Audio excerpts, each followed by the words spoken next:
Hey everyone, my name's Alan Dick, and on behalf of the entire Commerce Next team and my fellow Commerce Next co-founders, Scott Silverman and Veronica Sonsev, I want to welcome you to today's webinar. Today is Wednesday, February 23rd, 2022, and the topic this week is capitalizing on the gifting economy. How do you stack up? Before we go any further, I want to introduce all of the speakers today. First off, we have Barbara Ann Hagan. She's the Vice President of Sales and Marketing at Thrift Books. Mike Lackman, CEO of Trade Coffee. Lauren Freedman, the President of the E-Tailing Group. Natalie Brown, the Head of Marketing at Sur La Table. And the one and only John Gresh, Head of Retail Partnerships at Gift Now. Thank you, everyone, for being here with us today. We certainly appreciate it. Also want to thank our webinar sponsor and gifting partner, amazingly enough, Gift Now. They did it both this time. Paid for it and are sending out gifts. Love these guys. So, all the speakers, and some of them of previous speakers know this, they all get a gift from Gift Now. 5 of our lucky live attendees will also receive a gift. We'll draw those names at the end and notify you via email. If you're listening to this on the replay, we're sorry about that, but it's only for the live folks. Let's go over a couple things here quick. I want you to save the date. June 21st, 22nd, 2022. Commerce Next, season the next wave of growth. This is our big conference for the year, going to be happening at the New York Hilton Midtown. You can apply to attend at the URL you see there below, so make certain you do that. We're going to have a ton of good stuff going on there. Veronica has been slaving over this agenda, and it is just dynamite. The metaverse, first-party data, it's all there. It's going to be fab. But before that, oh yeah, that's right, Commerce Next reception at Shop Talk, Sunday, March 27th at Topgolf. Get that golf swing improved. Meet up with the gang. Say hi to everyone. It's going to be fabulous. You will need an invite for that? Drop me an email. Be glad to send you one. My email address is Allan, ALLAN, @commercenext.com. We'll square you away. That's going to be a good time. Coming up next on Wednesday, March 9th, we have Veronica comes back. She's going to be leading a webinar, Turn Facebook Uncertainty and Advertising Profitability with First-Party Data.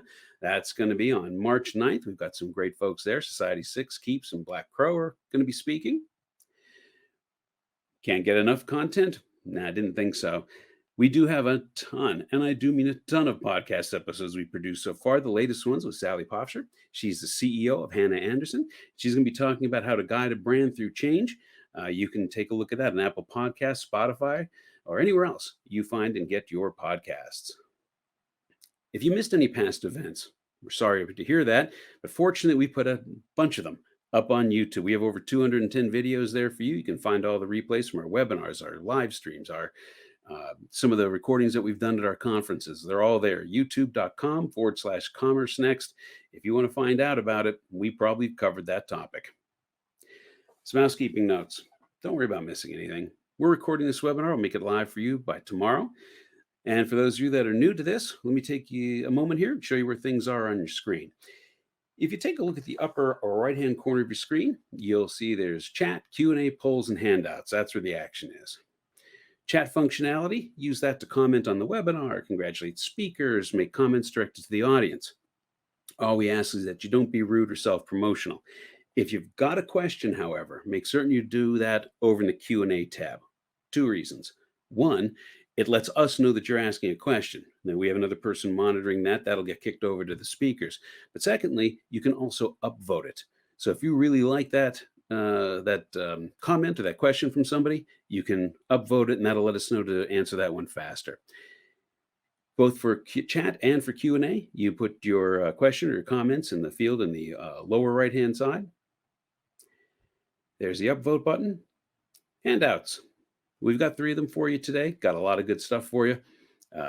We have John's presentation, we've got Lauren's presentation, and we also have some additional information for you. So make sure you check those out before we're done with the webinar today. All right, if you are watching this on a replay, thank you for joining us. And if you're looking for those handouts, they're going to be in that little icon button down there at the bottom. Make sure you click on that to get those handouts. All right, so today we got John Gresh. He's going to do a gifting overview, talks to you about the Valentine's Day results they've seen. Lauren Freedman is going to come on and go through the 2022 Gifting Index research that she's done. This is the 2nd year she's done it.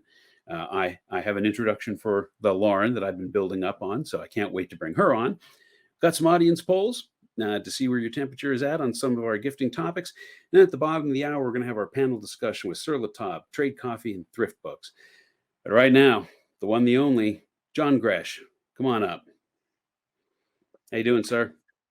Hey, Alan. Thanks for having me on the webinar today. I'm looking forward to chatting not only with you, but with the rest of the panelists that are going to be here. Outstanding. Well, I'll let you get at it. We'll see you in a few. Cool. So I just wanted to take a couple of minutes just to set the table for what it means to even think about or be concerned with the gifting economy. So Gift Now, for background, we power the digital gifting experiences on world-class retailers like TaylorMade, like Crocs, like Coach, and Michael Kors, and others. And because of that, we have a really interesting insight into this sliver of the commerce environment specifically aimed at solving the gifting problem for consumers. And so our platform enables people to send not only products, but gift cards through a seamless experience that lives within the first-party environment of retailers. And we're really excited about what we're going to talk about today because most people don't actually know the size of the opportunity. And so it turns out that there's billions at stake. It's a $650 billion business in 2020, and that's going to grow 25% into 2024, where we're at an $816 billion opportunity. In the consumer side of this, and I'll save you the math, you're at about a $450 or $425 billion consumer market, and that will turn into about a $500 billion consumer market by 2024. So something to pay attention to. And retailers have picked up on that, right? We've seen through a pulse study that we did that 75% of e-com execs actually see this as important to their strategies for tackling the digital channel. And they expect to spend an increase in investment year over year, about half of them. But at the same time, only 2% think that they're actually doing it well or that they have a mature program in place right now. And that's where we see the gap between what the consumer expects and what the business is currently offering. And so we'll talk to you today about tips and tricks, what to look for, and the opportunities that you may not be thinking about, but they're sort of hidden in plain sight. A little recap on the holiday that we just went through. As a business, most of our partners think about the seasonal spikes they get with the Valentine's Day, Mother's Day, Father's Day combo, maybe even back to school, and then of course December holidays. It turns out gifting is actually a very evergreen business. Our largest sort of celebrated occasion within our platform that we see consumers using is actually birthdays, right? And so it turns out that it's actually every day is in season for gifting. Specifically, though, we can look at Valentine's Day and just observe some trends that we saw.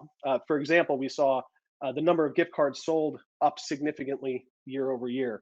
We saw the value of them up significantly year over year. And because we do products and gift cards, we can look at the average order values of all digital gifts, not just tender on plastic or a product in a box. And we saw that AOV go up 9% to $159 year over year from 2020. And so the trend continues from COVID. People are connecting through gifting. They're doing that online. The volume we're seeing is increasing steadily. It increased significantly during the first year of COVID. And we expect that to continue because people have a different way of thinking about how they're going to engage their loved ones, their friends and family through gifting. And so looking forward to the conversation to follow. Alan, I'm going to turn it back to you. Brilliant, sir. Thank you for that quick recap. All right, we'll catch you in the panel discussion at the bottom of the hour. Now, I've been waiting for this one. I see Lauren in the background. I'm going to do it. I'm going to do it. The one, the only, the often imitated but never duplicated, the master of metrics, the Kaiser of KPIs, the guru of gifting. Here she is, ladies and gentlemen, Lauren Freedman, president of the E-Tailing Group. Lauren, you and I go way back. It is truly great to have you. I kid, but you have been in this game some time. And you have I'm not sure what that says, Alan. Oh, I don't know. No, you have good, bad, or indifferent, but I was Thank you for the introduction, and it's always fun to be with you guys. So I like that. It harkens us back to another time. Yeah, back Um, back in the early days. Well, I'm going to let you get to it, and we'll see if the audience has any questions. Lauren's not going to be joining us for the panel discussion, so if you have any questions, get them into that. Get them into Big Marker. They'll get forwarded over to me, and Lauren and I can maybe take one or two of them at the end of her talk. So, Lauren, take it away. Thanks so much, Alan. And I'm excited, and it just coming to hear from John is the fact that after all these years, there's still opportunity. So, for those of you who are not familiar with the e-tailing group, our focus on the e-commerce side is really on thought leadership, really improving the customer experience. That's where my passion is, and really monitoring what's happening from a physical store perspective. And we all know that's going to be interesting in the coming years. So before I dig into the gifting, I really wanted to think about what were some of the 2021 trends that impacted gifting. And certainly this is a time when change was in the air. So there's a few that really struck me. The first is that the shopping season was a marathon versus a sprint. And as a result of that, like John alluded to, the whole notion of birthday taking place throughout the year, a record 38 days surpassed 3 billion in daily spend, and that compared to 25 in 2020. And consumers are spreading out their shopping. So it makes it challenging, and retailers have to be smarter about how they integrate gifting into the shopping experience. The second, and unfortunately, this will probably go on for a while, uncertainty will be a fixture in our lives. Just in talking about what's happening, we don't know what's going to happen. As a result of it, we have to be prepared for every contingency. Third, keeping inventory in stock was clearly a challenge, and the supply chain remains an issue going into 2022. So, not expecting to necessarily see any changes there. Even timely shipping added to the chaos of the season. Not everyone was able to deliver in time. We all know what it's like to stress out about not getting the gift that we promised our kids. Omni-channel solutions continue to evolve. When we think about being on the backs of COVID with curbside, we're going to continue to see changes here and growth. The discounts were not as deep as the shoppers might have liked. Always not a bad thing for the retail community, but it changes the dynamic in terms of how the customer might buy. And lastly, during the chaos of all these times, I don't know about you, but for me, I'm looking for simplicity. Maybe it's an age thing. So simplicity of solutions were really sought by the shoppers, and I think they will continue to be. So now I'm going to dig into the 2022 gifting index, and these are the results from basically our work during the November-December timeframe. The goal of this is really to bring the e-tailing group index to life. We want to inspire you to educate yourself about the process, the results, and the business opportunity. We'll be exploring the gifting fundamentals and some of the features, why they matter, and the recommendations for retailers that'll resonate. And of course, at the end of the day, we know that all retailers are not created alike, and all businesses are not created alike. And you'll hear that from the panelists, which I think will be great. So just to give you a sense of the framework, we had 50 retailers. They're in 7 categories: mass merchants, department stores, apparel, sporting goods, home, accessories, and passion categories. What you find is that we have the mass merchants, but we also have a lot of specialty merchants because we really want to represent the category. The one where we kind of have an aggregated grouping is in passion, where we have some of the consumer electronics folks like an Apple and a Best Buy, some folks like GameStop, some food retailers, which is big during the gifting time, as well as some of the beauty retailers. We will be looking at what we're calling 4 fundamentals, and I'll be touching on those throughout the presentation.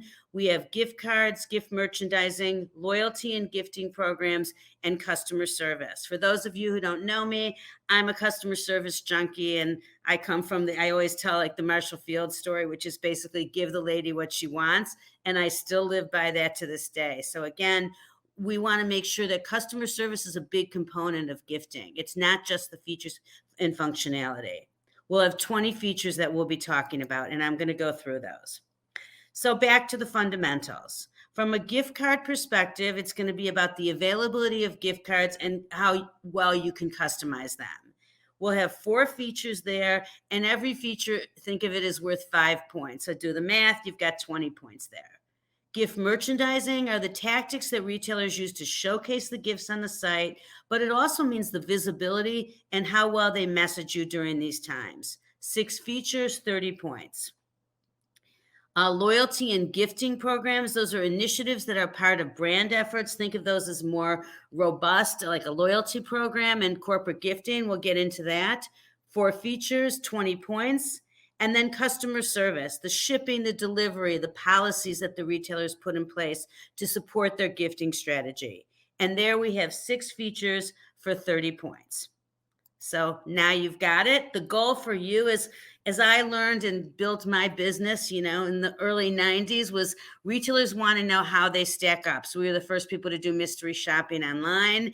Calculate your score. Assign your business either 0 or 5 points if, in fact, you do have a tactic. Total your score by the fundamental or just total all 20. And then compare your grade to the retailers that are surveyed. You can also compare them to your most important competitors. That's another way to kind of gauge, your business. And as one of my old friends in the industry always said, shop your own site. That's how you find out where you're doing well and where you have issues. So gifting fundamental number 1. This is the gift cards. So here you can see with each one of these, the first tactic was, do they have a plastic gift card? 94% of the retailers had one. That was as compared to 90% in 2020.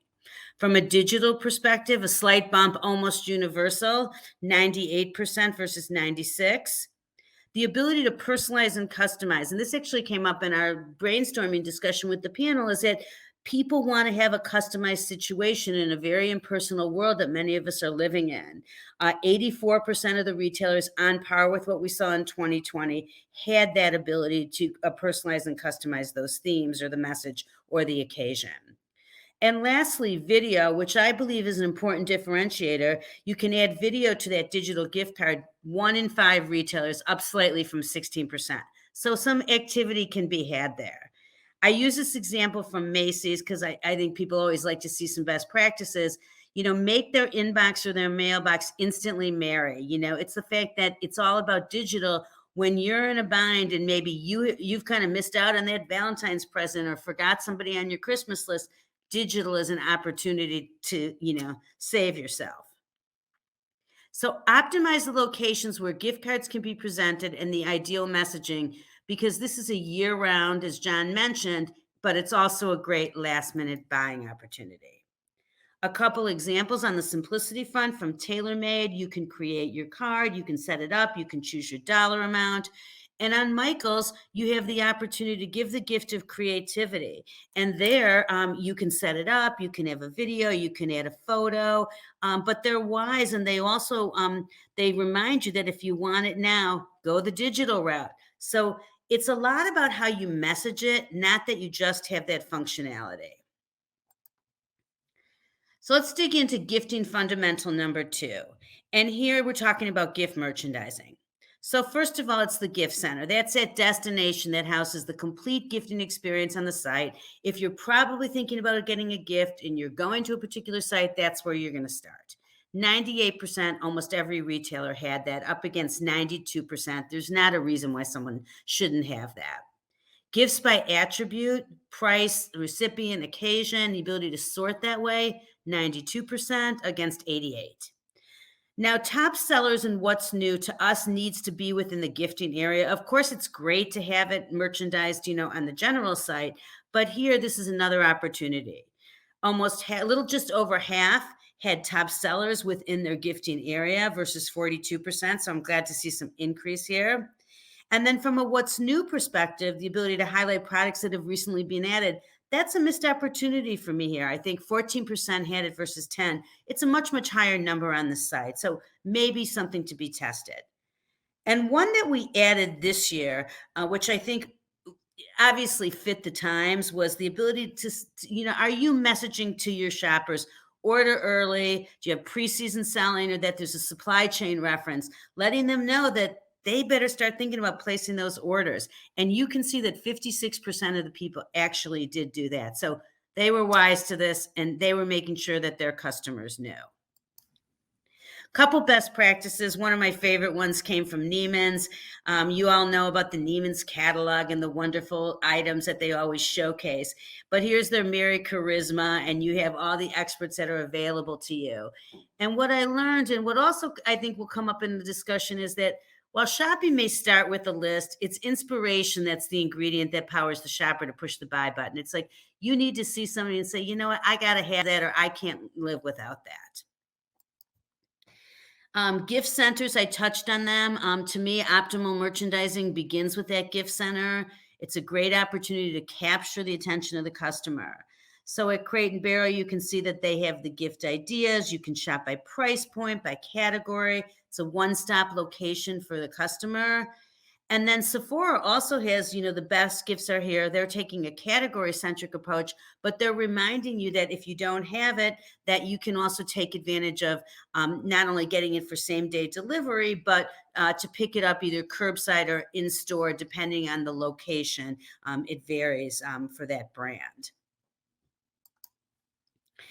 And so to me, simple works best when it comes to gifting. You need to make it both efficient and engaging for shoppers to find gifts. So I came across this Ulta example when I was shopping over the holidays. And basically they're asking you, are you in the market for a gift? And if you say yes, they drive you to the next screen. And what happens there is that they basically will take you to the equivalent of basically of navigation. And so this screen is a little bit small, so I just want to share it. So what you're going to get here is you're going to see they have top gifts, they have price, they have gift sets, exclusives, and you can quickly be zeroed into the items that you're interested in. So for me, my life is about efficiency. So anyone who makes it more efficient for me, I'm going to be interested in doing business with them. So the other thing that makes things efficient is visibility. And here, the importance of gifting visibility is simple. If you can't see it, the odds of buying it are slim to none. So the first thing we looked at is, do they have a top navigation link? And you can see on Levi's, it's a little bit hard to see, but you'll see the red in gifts. 80% up from 68% in 2020 had a top navigation gifting link. It makes it easy for the customer to find it. No reason to hide it.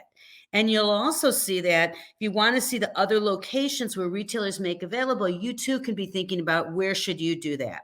So their homepage merchandising, 94% versus 62%. On the footer, where you'll mostly see gift cards being linked at 82%, and the left navigation for a handful of people who do that. So bottom line, the more visible, the better. So our third area of focus is loyalty and gifting programs. 76% had a loyalty program. We all know we're up against the Amazon Prime world. Wish list at 76%. And we looked at corporate gifting again, 44%. And if you saw John's numbers, they're very high in terms of where the corporate opportunity is. While it might not be right for everyone, it's certainly right for some, and it's right for some who probably aren't taking advantage of it. Excuse me. And for the first time, we looked at bulk gift cards, the ability to purchase gift cards as a part of a single transaction. And that could be either online or via the phone. And here, 40% of the retailers were introducing that bulk gift card. There's an opportunity. So something that should be on your radar screen, only if it makes sense for your customer base. Shoppers gravitate to retailers where they're rewarded. Everyone loves to be rewarded. I love this example. Gifts that give back from REI, a long entrenched online retailer. And I love the fact that they're saying use your gift card to buy and be part of their co-op program. So again, there's lots of uses for these things, and there's an opportunity and a way to showcase it in a more unusual way. Corporate gifting, this is an example that comes from the Gap. You see that they introduce all of their sister companies, as well as introducing the ability to sign up to purchase their gift cards in bulk. Discounts are available. Get in touch with them, available to be purchased either online or via the phone. Our last fundamental is customer service. And here what you see is that live chat, 88%, almost everyone has it, up from 76%. Certainly a customer favorite. Offering free shipping on all products, only 22%. Obviously, most retailers prefer that threshold route. Same day delivery, one of the big increases that we saw, up from 14% to 30%. And I think customers are going to continue to expect this, and we'll probably see growth in this area. Shipping cutoffs for ground delivery, 32%. Shocking to me still that more retailers can't make that information available. The good news is 90%, 96%, almost every retailer listed their return policy. And 58% very positively granted shoppers some additional days, usually till January 31st, to return products. And that was up from 36% in 2020. So a nice increase there and a nice customer benefit seen. Couple examples on the customer service destination front. First of all, here, customer service, it plays two roles from a gifting perspective. It informs the shopper of the retailer's policies, but it also supports the shopper throughout the shopping journey. So you may have a question or you may have an issue, and you're probably going to go to this destination. So K Jewelers does a nice job. They've got their chat online. They can text you. They allow you to text them. During COVID, they started with video calls and the ability to book an appointment. And those types of services, while they're not universal, certainly are a growing trend among the retail community. And Coach does a nice, beautiful job in terms of their layout and their display. They've introduced their Coach Insider loyalty program. They've got financing, which was a growing area for shoppers this holiday season. More ways to pay. They've also introduced their free shipping and their free returns. And again, they've got, a series of gift services and their 24/7 customer care. So they've got everything you need in a single destination. So be thinking about that depending on what your situation is. Some best practices here. A couple of my favorite were Nike's, basically shop early, relax later, which all of us want to do. And then on Harry and David, encouraging you to shop early. And it's not too early to start buying those holiday gifts. So what did we learn? And quickly what we learned is that the good news is that retailers are investing in gifting.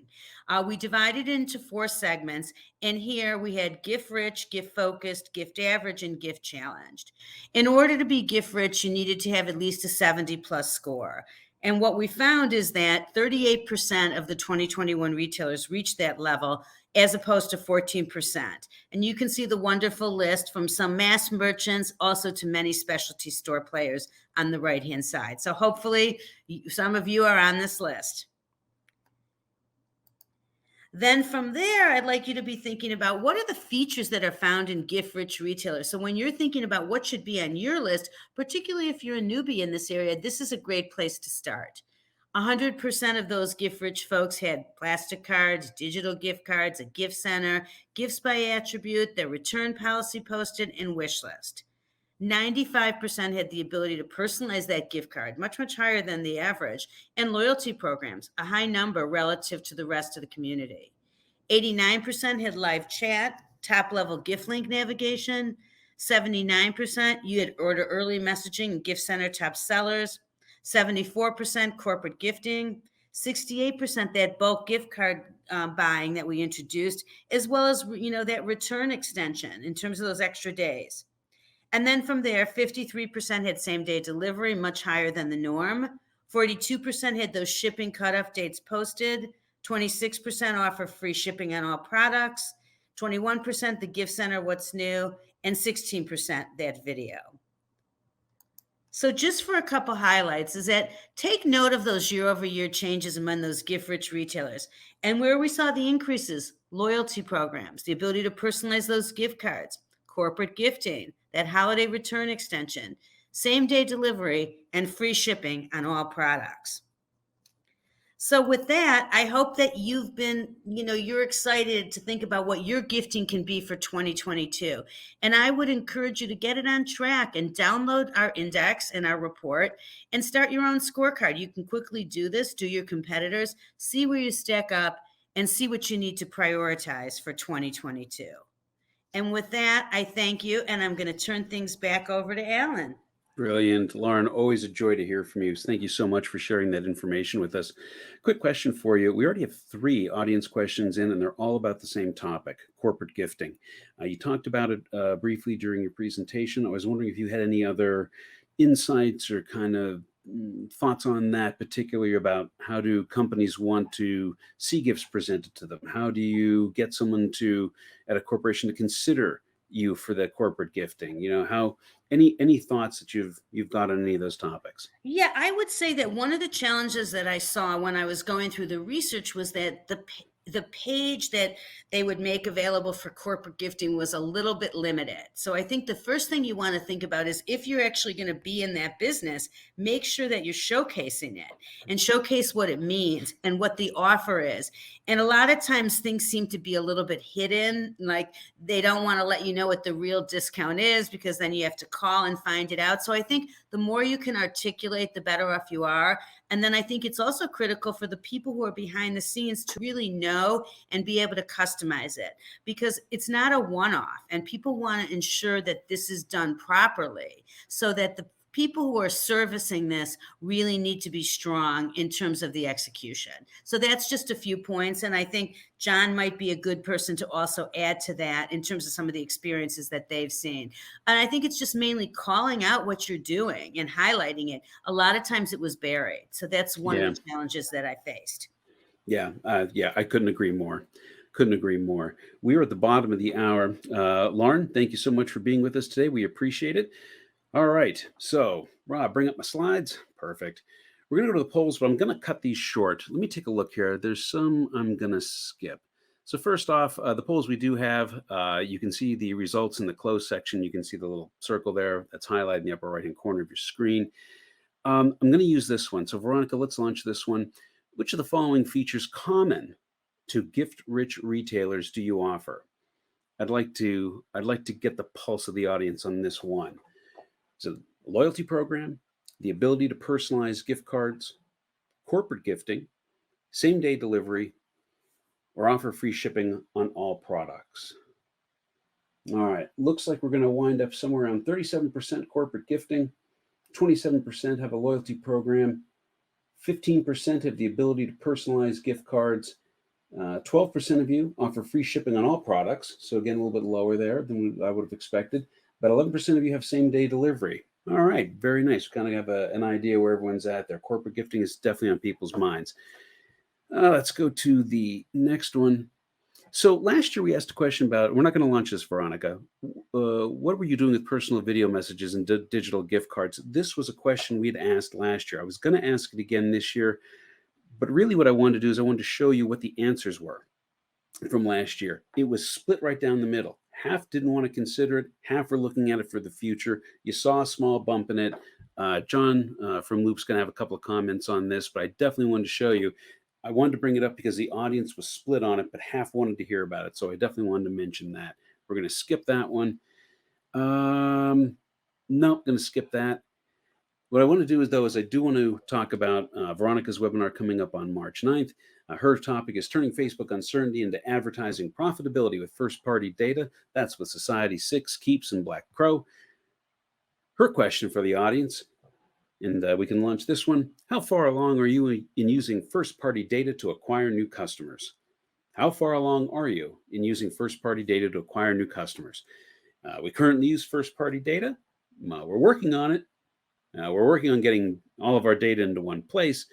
And then finally, we don't currently have plans to use first-party data for acquisition. So let's see how this one is faring. Well, not bad. 39% of you are currently using it. 26% are working on it, building our data models. 21% are working to get their data into one place. And 13% of you don't have plans to use first data for acquisition. All right, let's wrap that one up. And we shall move right along. All right, let's bring up our panel. Barbara, Natalie, John, and Michael. How are you guys doing today? Good. Great. Thank Couldn't you. be better. Couldn't be better. All right, we got a lot to cover, so let's start going through it. Natalie, let's have you start by introducing yourself, and then we'll move over to Barbara, then Mike. Hi, thank you. I'm Natalie. I lead the marketing efforts here at Sur La Table. We are a kitchenware retailer, and we also are a experiential retailer. We run a cooking school in most of our brick and mortar stores, as well as an online cooking school to complement our online business. Outstanding. Hey, Barbara. Hi, I'm Barbara, and I've been to one of your cooking schools there, Natalie. I love that. So I run sales and marketing at Thrift Books. We are the world's largest online independent seller of used books, but we also sell new books and other items as well. We are 100% e-commerce, so no brick and mortar stores. Everything is online. Perfect. And Mr. Lackman. Hi, I'm Mike Lackman. I'm the CEO of Trade Coffee. We're a platform that connects consumers to the best craft roasted coffee in the country. Sounds good. We're definitely going to get to the. You know what? I'm going to get to it now. I just want to touch on this. Any thoughts on corporate gifting? I mean, there's just a bunch. You saw the questions coming in on the chat. I kind of want to get that out of the way because I'm really interested in what you have to say about it. What do you think? How do you appeal to the corporate gift buyer? I mean, I thought Laura's comment on just making certain it's visible on your site was kind of essential. I don't know how many times I've been searching for gifts for Commerce Next to get folks, and it's tough. Natalie, how do you guys handle it? Well, for us, it's interesting because one of our big corporate gifts is private events. We have a lot of companies that come and run a private event in our kitchens.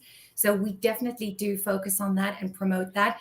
We do a lot of, I'd say, kind of grassroots marketing. We use our kitchen staff and our staff in the local community because they know what companies are in their local areas, headquarters, offices. And so they do a lot of work in the community to find people in local, like I said, local office businesses to bring them in and run private events.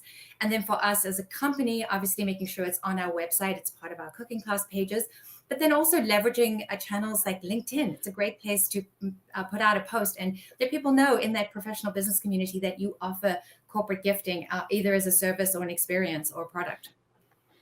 Yeah, there's definitely some love in the audience for you. Kaisha, who's been asking a couple of questions, and thank you, Kaisha, for doing that. She says, I love Sur La Table. Yeah, I fell in love with premium ingredients because of your retailer. So yeah, nice. Barbara, maybe you can make Kaisha a book lover as well, if she's not already. Talk to us about, you're kind of new to this. In fact, this might be a good opportunity to kind of lay out where you're at.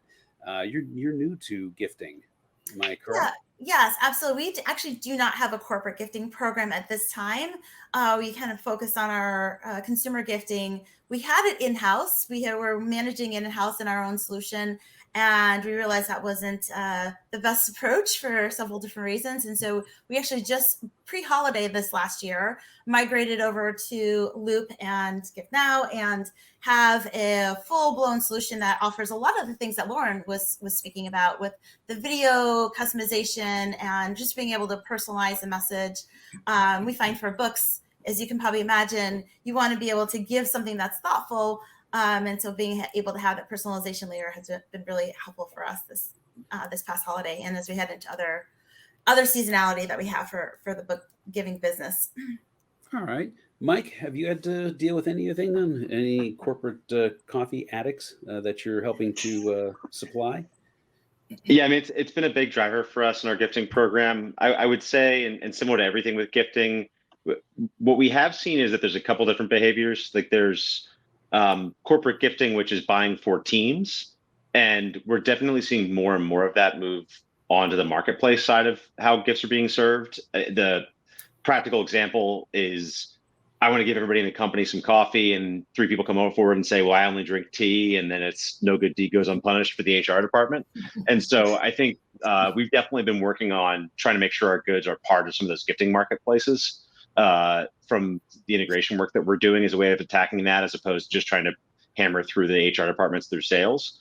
And then the other side, it is kind of that long tail SEO side of things. It's people trying to solve a specific problem with a specific sort of thing. And you either have to be ready to go 3P, where you're part of those listicles or collections of different ways to do things, or you're just showing up first ranked on those SEO or those search kind of elements to be found through those places. As part of our larger gifting strategy, as much as we try to hammer the base in terms of finding a way to get that sold, a lot of the upside on gifting does come from a broader audience. So you have to find the right way to be present with them outside of your normal marketing efforts. Yeah, I definitely think there's also some room here for some guerrilla marketing. I mean, I would just Google great corporate gifts, and, you're always going to come up with someone who's created the lists. I would just reach out to them and say, hey, these make great gifts too. One of them is going to pick it up and put it in their list. They update their list, going to put it in next year. I'd piggyback on that and say, if you are using an affiliate agency or doing affiliate marketing, really push your agency to find those placement opportunities. Lists are huge, the top 10 best gifts, things like that. So really push your affiliate partners to find you great placements. Well, I hope we've answered those corporate gifts. John, do you have something? I don't mean to cut you off there. No, I looked away and I didn't know if you raised your hand like, hey, call me. No, that was a fake. That was like a pseudo raise. That was like, hey, look at me. Hey. So obviously we do a tremendous business in the corporate world and the corporate universe. All of our first party merchants serve as suppliers into that funnel if they want to. And we have a sales team that goes out and actually sells these campaigns, which are fulfilled by our retailers. And so it does provide a new access point. And we've learned a bunch about one, not all gifts are created equal, right? So some things that are really easy and make great gifts for consumer to consumer doesn't necessarily mean they're great for corporate. And ones that are great for corporate may not be great for consumer. We also know that it's not an accident to grow that business. And so there has to be an effort, and it has to be deliberate. You have to be going after it just like you do other segments of the business. And to do that effectively, you need tools, you need people, you need time and some focus. But it is a large pool of demand out there. It's not being attacked in a very meaningful way, I think.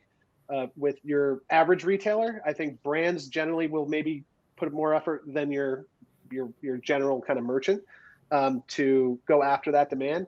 But we think it's a natural extension for really any retailer to participate in. It depends on the product type and their willingness to put the investment behind pursuing that, because it does require kind of the full stack effort to at least make it meaningful to the business.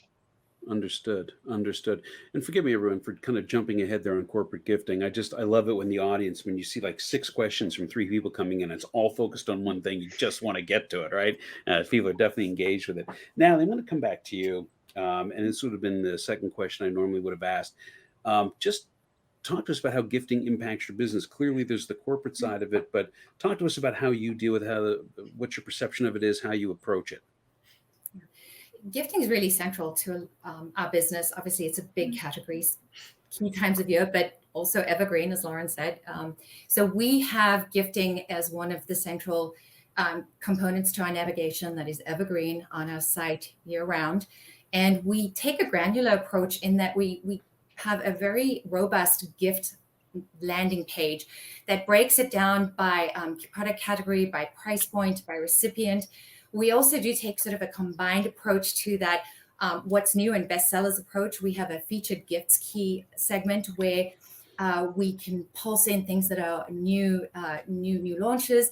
But what's interesting about that too is if you take a step back and think about your gift page not as a standalone destination, but also part of your bigger customer journey. So what are the places or channels that you're going to be marketing, messaging, and bringing people back to your site and landing them? And then how do you view that customer journey and make sure that you've got a really complete story? So it's part of that inspiration and then that story. So when you're bringing people back, you have a place to land them that pays off whatever that marketing messaging is that you're using to bring them into your page. So looking at your funnel holistically. And then the other thing for us, like I mentioned, we have our cooking school.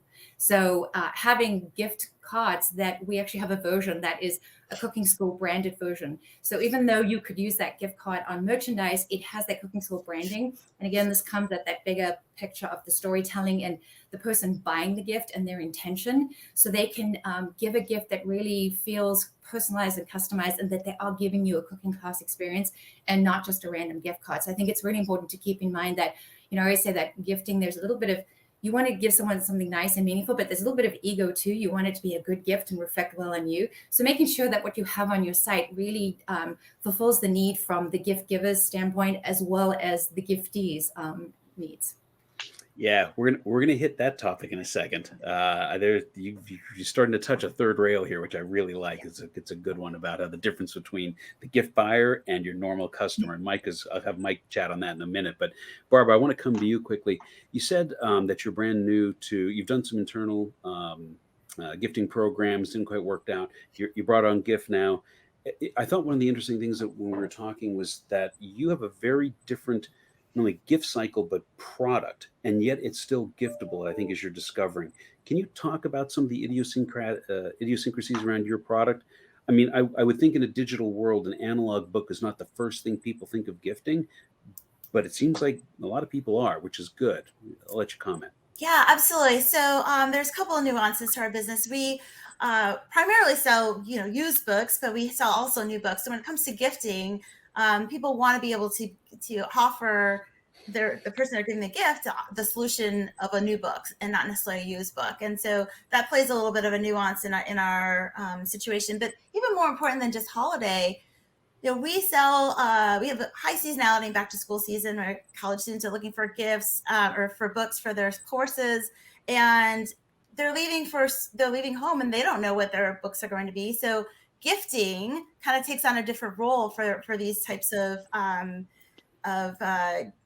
students in this case, where a parent or someone can give a gift card and know that the child's going to be able to get what they need once they get to school and they understand what books they're looking for.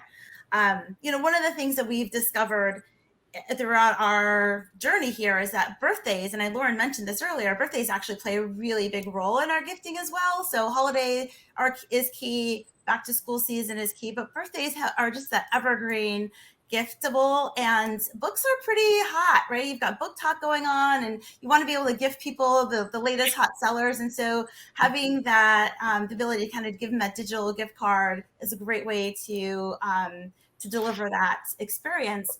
Our whole holiday campaign last year was around, the theme was gifts for the ungiftables, and really trying to find the best gift, as Natalie had mentioned. You want to be able to be the one that gives that gift that people are proud to give, and being able to come and shop with the wide range of options that you have, but still be able to give them either a physical book if you find it, or also a gift solution through a gift card. It's great to have that flexibility.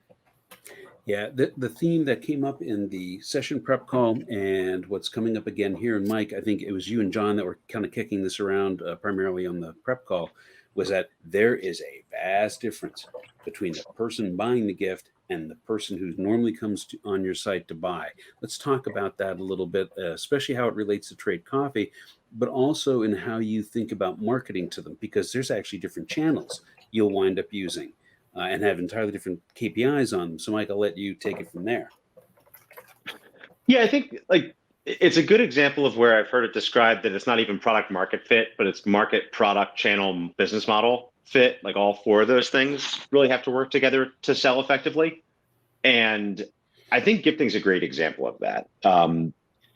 Not only are the barriers to conversion different, not only are the core value propositions different, you have some different audiences in the market for a certain good, whether it's gifting or self-purchase. But even then, like the core way you present the product, explain it, validate it, get in front of all those things can be very different. And we're an interesting example where we connect people to craft roasted coffee through a subscription experience. Everybody who's self-purchasing that, it's all about, why is it worth it for me to have coffee just from one company? Is it fresh? Am I going to like it? All those different considerations. Somebody who's coming in to gift coffee knows they know someone who loves coffee and is just trying to understand, is it going to show up? Is it going to look good? Are they going to like it? Are they going to know it's from me?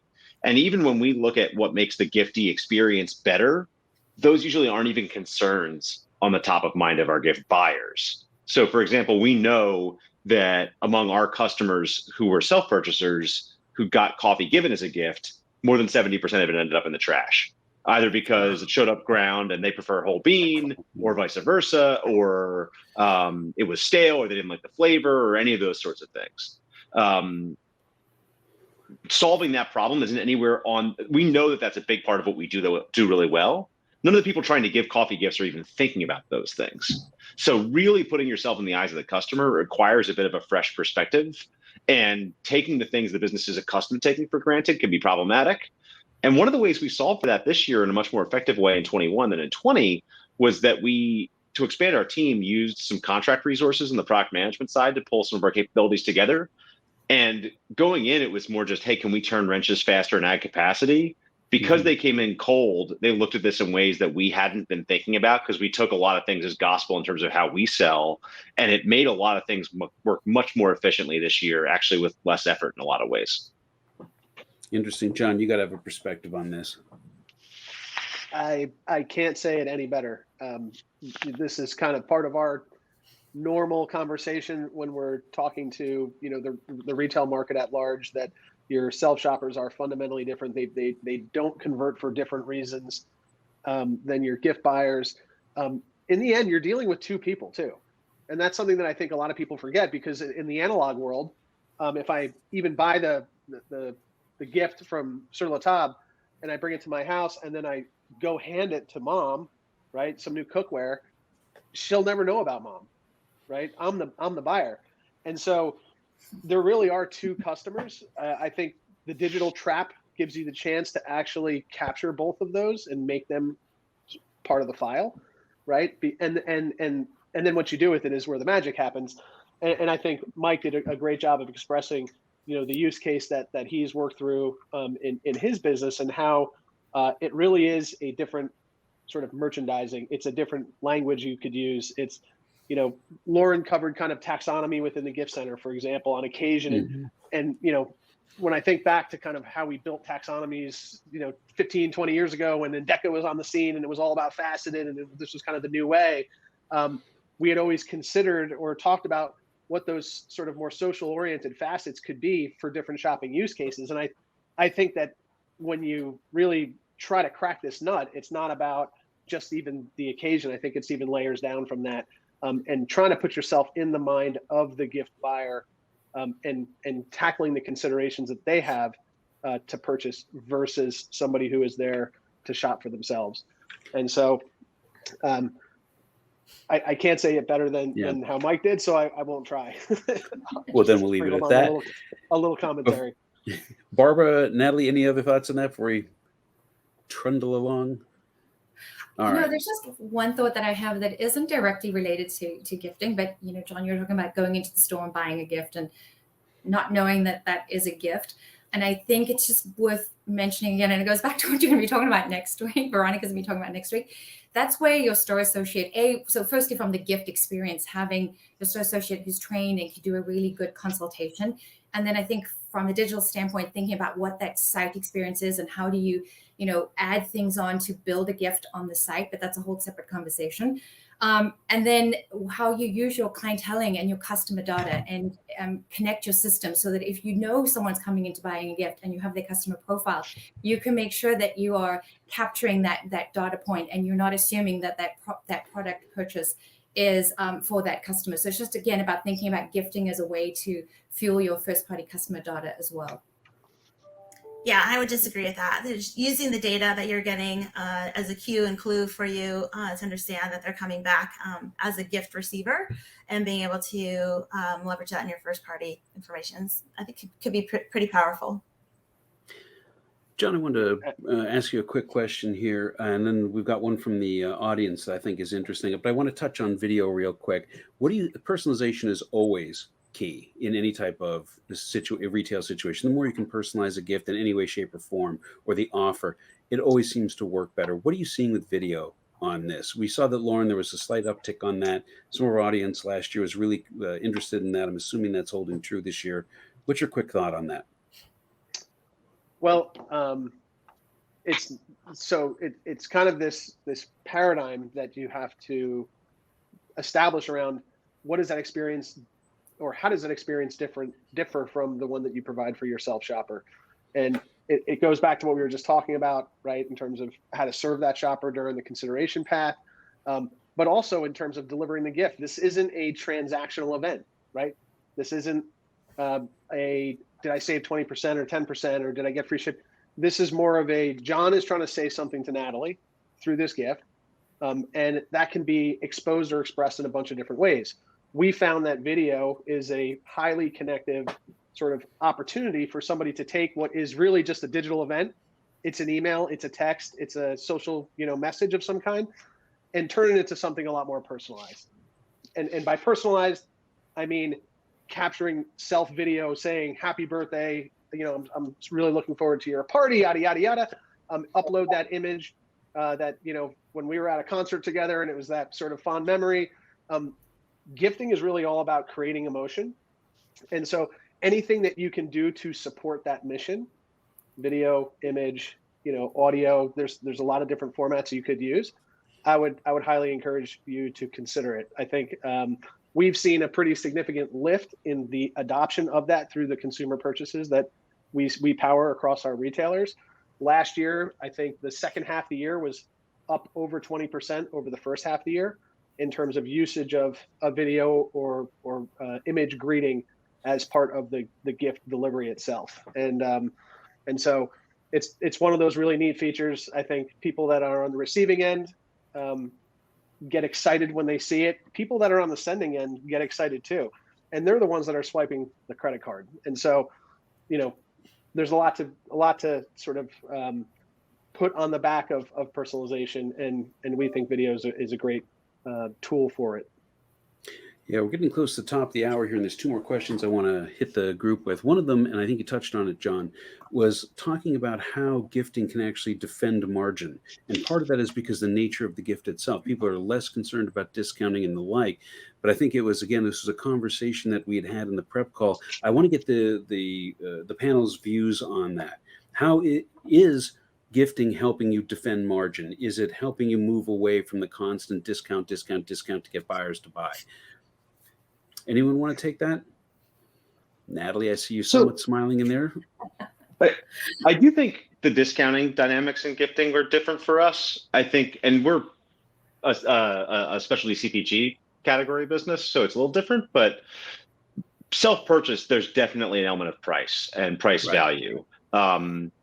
With gift, it's very different. And so on the one hand, not only did we find greater inelasticity on the part of the customer, but we also found that the way to promote, like some of our normal ways that we promote by just giving rote discounts in order to make any purchase happen, were not very impactful to conversion. But that discount tiers where the gift gets better or more valuable and incentives to upsize the gift were really effective. So if you think about things we've learned over a few years of doing that, big, hey, 20% off all gifts, really, really dumb idea from our perspective, versus giving people really great reasons to go into the gift experience and then creating those incentives to go from the average, which might be a $60 or an $80 denomination, to those larger things where, hey, you're going to give that much more value to the person you're trying to reach for each dollar you spend if you go a little bigger with the gift. We saw a ton of traction pushing AOV up when we gave incentives at that kind of denomination level. And that's just, again, something we don't normally see in our business. And I was going to say, to me, it's also about an opportunity for bundling. So especially if you're a company like us where we sell individual things, we don't necessarily sell, a coffee subscription. So how do you take, and this is something you can do very easily in stores, but how do you do it online? How do you take, for example, a colander and then fill it with pasta and tools and towels and make like the perfect customized Italian gift basket? So what are those opportunities and how do you bring those forward in the digital space? Awesome. And for us, we're very similar to Mike, which is upselling. We have a whole collection of rare and vintage books that are high value, first editions, and so it's a perfect opportunity where you're gifting someone. Don't just gift them, their favorite author. Maybe they love Stephen King. Give them a really kind of exclusive version of Stephen King that is more money, but makes for a really impactful gift. And so really using that opportunity to kind of upsell and show them things they probably wouldn't consider on a normal day-to-day basis. Perfect. Got one question from the audience, and then we're going to wrap it up with your job openings. But let's start with, let's take a look at Armin's question. And it's interesting. He's asking if you can comment on group or shared giftings and if there's any payment processing barriers. I hadn't thought of group gifting. Any comments on that, John? We've been asked about it a handful of times in the 6+ years that I've been in this category. And it's funny because every time I hear it, I think to myself, what a great idea, right? But I think the execution's really hard. And and then it becomes really a function of, well, how are you going to make this thing useful to you? Every retailer has a million things they want to say during holiday, right? And so where is this thing going to fall? And then therefore, what will adoption look like? And so we've looked at it, we've considered it. it's not a top priority for us. When we start to ask our broader retail sort of fabric, is this something important to you? It oftentimes does not make it into a list of things that we would want to go out and do anytime soon. Like I said, personally think the idea is interesting. The reality, though, is that there's way easier tools available consumer to consumer to share in an expense than to tie it up in this sort of retail knot somewhere, right? So if I'm buying a gift and my brothers are going in for my parents, they're just going to Venmo me $100 and we're done, right? And so that's different than it was 10 years ago. I think that need would have been more interesting a decade ago than it is now for consumers. All right. Well, we are over time, but I still want to go through this. Natalie, I'm assuming you're hiring over at Sur La Table. You want to make the pitch. We are. We not only are hiring some corporate positions, but we're hiring in all of our stores right now too. We're looking for chefs to come and teach classes. So if you're a chef and want to teach, hit us up.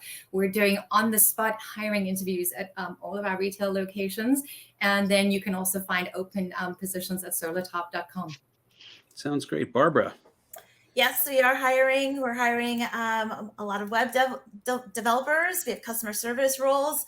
A lot of these can be remote locations because we are a very kind of remote organization. So while we're headquartered in Seattle, we do have opportunities that are across the country. So definitely check us out. Mr. Lackman. Same thing, hiring everywhere, different kinds of marketers, data scientists, devs, you name it. So if you know people who are sharp and really love coffee, we are also remote friendly and would love to see the resume come our way. All right. And John. Of course, I'm looking to add to the team here within the commercial business team. Always have our eyes open for great crafty developers, front end, back end, full stack, marketing, you name it. So come check us out. And Synchrony, the company that we're part of, probably has 10 times the positions or 50 or 100 than we do. And so I would encourage anyone to take a look at them as well. All right. And with that, we are at the end of the webinar. Natalie, Barbara, Mike, John, and Lauren Freedman, thank you so much for being on the webinar with us today. Audience, thank you so much. We certainly appreciate your questions and you being here. Don't forget to leave the survey comments. We're going to send you a survey. Please fill it out. We love to hear what you have to say about the webinar, the good, bad, or the ugly. I'm Alan Dick, and on behalf of everyone here at Commerce Next, we hope you enjoyed the webinar. Have a great week, and we'll see you back here in 2 weeks. Thanks, everyone. Thanks, everyone. Thanks, everyone. Great job.